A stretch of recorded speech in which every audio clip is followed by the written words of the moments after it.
ஓம்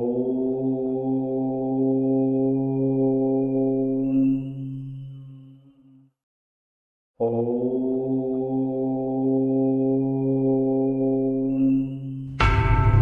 வணக்கம் எல்லாருக்கும். பழனி முருகன் கோவிலுங்கிறது நாம நினைக்கிற மாதிரி சும்மா ஒரு வழிபாட்டு தலம் மட்டும் இல்ல. அதுக்குள்ள ஏகப்பட்ட புராண கதைகள், ரசவாத அற்புதங்கள், அப்புறம் ரொம்ப ஆழமான தத்துவங்கள்னு நிறைய ரகசியங்கள் புதைஞ்சிருக்கு. வாங்க இந்த விளக்கத்துல நாம ஒன்னா சேர்ந்து பழனியோட அந்த தெய்வீக ரகசியங்களை ஒவ்வொன்னா பார்க்கலாம். சரி வாங்க இந்த ஒரு கேள்வியிலிருந்து ஆரம்பிக்கலாம். பழனியோட கதையே ஒரு சுவாரஸ்யமான முரண்பாட்டில் இருந்து தான் தொடங்குது. யோசிச்சு பாருங்களேன், ஒரு சாதாரண பழத்துக்காக வந்த கோபம் எப்படி ஒரு மிகப்பெரிய தத்துவ பாடத்துக்கு வழிகாட்டியா இருக்க முடியும்?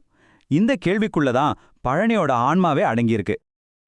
நம்மளோட முதல் பாகம் பழம் நீயே ஒரு ஞானக்கதை. முதல்ல முருகன் எதுக்காக பழனிக்கு வந்தாருங்கிற மூலக்கதைக்குள்ள போலாம். நம்மளோட இந்த ஆன்மீக பயணம் அந்த ஞான பழத்தோட கதையிலிருந்து தான் ஸ்டார்ட் ஆகுது. கதை நம்மில பலருக்கும் தெரிஞ்சதுதான். நாரதர் ஒரு ஞான பழத்தை கொண்டு வந்து சிவபெருமான கிட்ட கொடுக்கறாரு. அப்போ அந்த பழம் யாருக்குன்னு விநாயகருக்கும் முருகனுக்கும் ஒரு போட்டி நடக்குது. விநாயகர் தன்னோட அறிவால உலகத்தை சுத்தி வராமலே ஜெயிச்சிடுறாரு. இத பார்த்த முருகனுக்கு பயங்கர கோவம். அவ்வளவுதான், கோவிச்சுக்கிட்டு கைலாயத்தை விட்டே கிளம்பிடுறாரு. பாருங்க,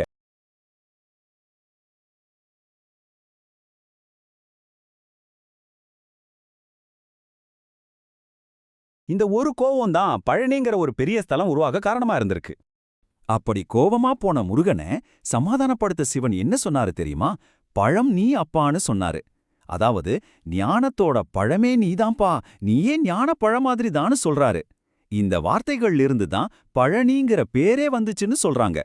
இதிலிருந்து நாம புரிஞ்சுக்க வேண்டிய ஆழமான விஷயம் என்னன்னா, நாம வெளியே தேடுற உண்மையான ஞானம் வேற எங்கேயும் இல்ல, அது நமக்குள்ளே தான் இருக்கு. அடுத்து இரண்டாவது பாகம் இடும்பன் கொண்டு வந்த மலை. சரி, முருகன் எதுக்காக அங்க தங்கினார்னு காரணம் நமக்கு தெரிஞ்சிடுச்சு. ஆனா அவர் தங்குறதுக்கு அந்த மலையே எப்படி அங்க வந்துச்சு? அங்கதான் இடும்பாசுரன்கிற ஒரு அசுர பக்தரோட கதைய ஆரம்பிக்குது. இந்த கதை ரொம்பவே சுவாரஸ்யமானது. அகத்திய முனிவரோட கட்டளைப்படி இடும்பன் சிவகிரி சக்திகிரிங்கிற 2 மலைகளையும் ஒரு காவடி மாதிரி தோல்ல தூக்கிட்டு வர்றான். வழியில கொஞ்சம் ஓய்வெடுக்கலான்னு பழனி பக்கத்துல மலையை இறக்கி வைக்கிறான். ஆனா அந்த மலையில முருகன் ஒரு சின்ன பையன் ரூபத்துல போய் உட்காந்துக்கிறாரு.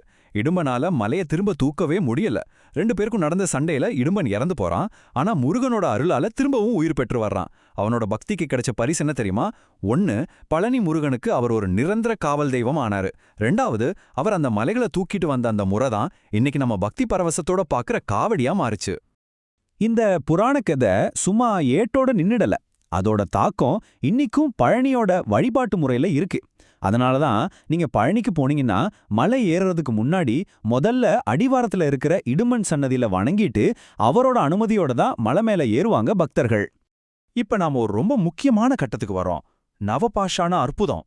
வாங்க மனசால நாம எல்லாரும் பழனி கோவிலோட கருவறைக்குள்ள போலாம். ஏன்னா பழனியோட மிகப்பெரிய ரகசியமும் மருத்துவ அற்புதமும் அங்கதான் இருக்கு. அதுதான் நம்ம தண்டாயுதபாணி சுவாமியோட மூலவர் சிலை. அங்கிருக்கிற மூலவர் சிலை அது கல்லுலையோ இல்ல எந்த உலோகத்திலையோ செஞ்சது கிடையாதுங்க.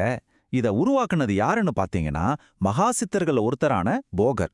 இது வெறும் ஒரு சாமி சிலை மட்டும் இல்ல, இது மனிதர்களோட நோய்களை தீர்க்கறதுக்காகவே போகர் உருவாக்குன ஒரு மெடிக்கல் மிராக்கல். இந்த சிலை எப்படி செஞ்சிருக்காங்கன்னா 9 விதமான கொடிய விஷயங்களை ஒன்னா சேர்த்து ஒரு உயர்நிலை ரசவாத முறை, அதாவது ஆல்கெமி மூலமா அத மருந்தா மாத்தி செஞ்சிருக்காங்க. நவம்னா 9, பாஷாணம்னா விஷம். ஆக இந்த 9 விஷயங்களோட கூட்டுக்கலவை தான் இந்த நவபாஷாணம். இந்த சிலையோட குணங்களை கேட்டா நவீன அறிவியலுக்கே ஆச்சரியமா இருக்கும். இந்த சிலையோட வெப்பநிலை எப்பவுமே இயல்பை விட கொஞ்சம் அதிகமா இருக்கும். இது மேல செய்யப்படுற அபிஷேக பொருட்கள், அதாவது பால், தேன், இதெல்லாம் அந்த நவபாஷாணத்தோட மருத்துவ குணத்தை கொஞ்சம் கொஞ்சமா உறிஞ்சிக்குது. கேட்கறதுக்கே ஆச்சரியமா இருக்குல்ல? அது மட்டும் இல்லாம ராத்திரி நேரத்துல இந்த சிலைக்கு வியர்க்கும் கூட சொல்றாங்க. அதனாலதான் இந்த அபிஷேக பிரசாதம் சாப்பிட்டா எந்த வியாதியும் குணமாகும்னு மக்கள் முழுசா நம்புறாங்க. ஒவ்வொரு நாள் ராத்திரியும் மூலவர் சிலைக்கு சந்தன காப்பு போடுவாங்க.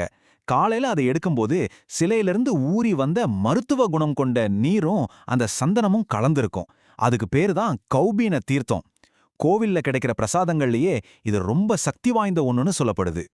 அடுத்த 4வது பாகம் 6 கால அலங்காரங்கள். பழனியோட அதிசயம் வெறும் அந்த நவபாஷாண சிலையோட முடியல. அங்க ஒரு நாள்ல நடக்கிற ஒவ்வொரு பூஜைக்கும் ஒவ்வொரு அலங்காரத்துக்கு பின்னாடி மனித வாழ்க்கையோட முழு தத்துவமும் அடங்கியிருக்கு. அது என்னன்னு பார்க்கலாமா? பழனில ஒரு நாளைக்கு 6 கால பூஜை நடக்கும். இதுல ஒவ்வொரு அலங்காரமும் மனுஷனோட வாழ்க்கையில ஒரு கட்டத்தை குறிக்குது.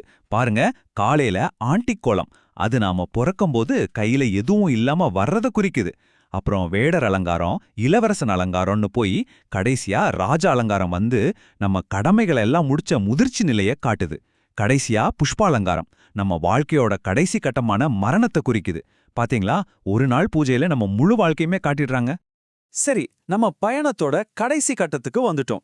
இதுல பழனிய இன்னும் தனித்துவமாக்குற சில சிறப்பு கதைகளையும் சில அதிசயங்களையும் இப்ப நம்ம பார்க்கலாம். நீங்க தண்டாயுதபாணி சிலைய நல்லா கவனிச்சு பாத்தீங்கன்னா, அவர் கையில இருக்கிற தண்டத்தின் மேல ஒரு சின்ன கிளி உட்கார்ந்திருக்கும். அது என்ன நினைக்காது யோசிச்சிருக்கீங்களா? அது அருணகிரிநாதர்ங்கிற ஒரு பெரிய கவிஞரோட ஆன்மான ஒரு கதை இருக்கு. அவரு ஒரு சமயம் கிளி உருவம் எடுத்தப்போ எதிரிகள் அவரோட உடலை அழிச்சிட்டாங்க. அதனால முருகன் அவருக்கு தன்னோட தண்டத்திலே நிரந்தரமா அடைக்கலம் கொடுத்தாருன்னு சொல்லுவாங்க. பழனியோட இன்னொரு பெரிய ஸ்பெஷாலிட்டி என்னன்னா, ஒரே ஊர்ல முருகனோட 3 விதமான கோலங்களை நம்ம தரிசிக்கலாம். அடிவாரத்துல திரு ஆவினங்குடி கோவில்ல மயிலோடு இருக்கிற குழந்தை முருகனா பார்க்கலாம். மலை மேல கையில தண்டத்தோட துறவி கோலத்துல பார்க்கலாம். அப்படியே ஊருக்குள்ள இருக்கிற பெரிய நாயகி அம்மன் கோவில்ல வள்ளி தெய்வானையோட திருமண கோலத்துல ஒரு குடும்பஸ்தனாவும் பார்க்கலாம். ஆமா, பழனின்னு சொன்ன உடனே நம்ம எல்லாருக்கும் 2 விஷயம் ஞாபகத்துக்கு வரும் இல்லையா? ஒன்னு, உலக புகழ் பெற்ற பஞ்சாமிர்தம். அங்க இருக்கிற மலை வாழைப்பழங்கள் தான் அதுக்கு அந்த தனி சுவையை கொடுக்குதுன்னு சொல்லுவாங்க. இன்னொன்னு, அந்த தங்கத்தேர். குழந்தை வரம் வேண்டி நேர்ந்துக்கிட்ட ஒரு பக்தருக்கு இரட்டை குழந்தைங்க பிறந்ததால அவரோட நன்றி கடனா சென்றதுதான் அந்த முதல் தங்கத்தேர்னு சொல்றாங்க. சோ கடைசியா பழனி நமக்கு என்ன சொல்லுது?